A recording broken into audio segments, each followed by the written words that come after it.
La CIA Veneto, Confederazione Italiana Agricoltori, ha un nuovo presidente nella persona di Daniele Toniolo, già presidente provinciale di Padova.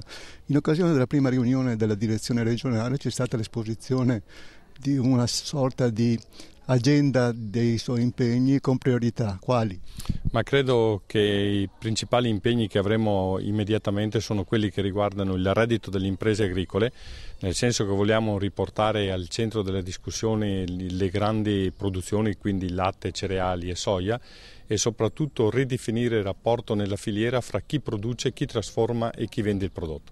L'altra grande questione è quella che riguarda la burocrazia e in questo senso, per essere pratici, quello di trovare la soluzione affinché Avepa sblocchi i 120 milioni di euro che deve ancora erogare per il 2008 alle aziende agricole che sono interessate e che quindi riguardano prevalentemente le imprese che sono nelle province di Venezia, Verona e Treviso. Diventa essere questo un momento di sfogo importante e di aiuto alle imprese stesse. Problemi economici ma anche sociali.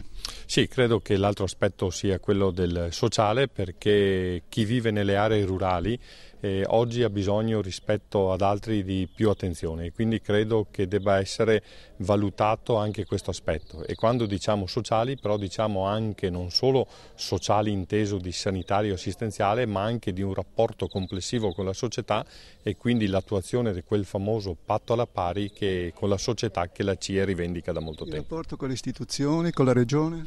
Ma il rapporto con l'istituzione riteniamo che sia un rapporto privilegiato, però vorremmo allargare il ventaglio degli incontri.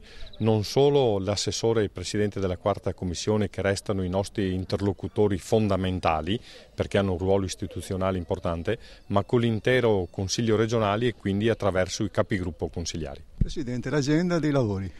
L'agenda dei lavori è ben fatta, discuteremo nelle prossime settimane delle iniziative sul latte e quindi per la rivendicazione di un prezzo regionale, semplificazione e pagamento dei contributi di Avepa, nuova legge della bonifica, come organizzarsi per le elezioni, incontro con i candidati nelle province venete e i candidati al Parlamento europeo. Quindi avrà il suo da fare, noi formuliamo nei suoi confronti le più vive felicitazioni e naturalmente gli auguri per il lavoro che l'attende.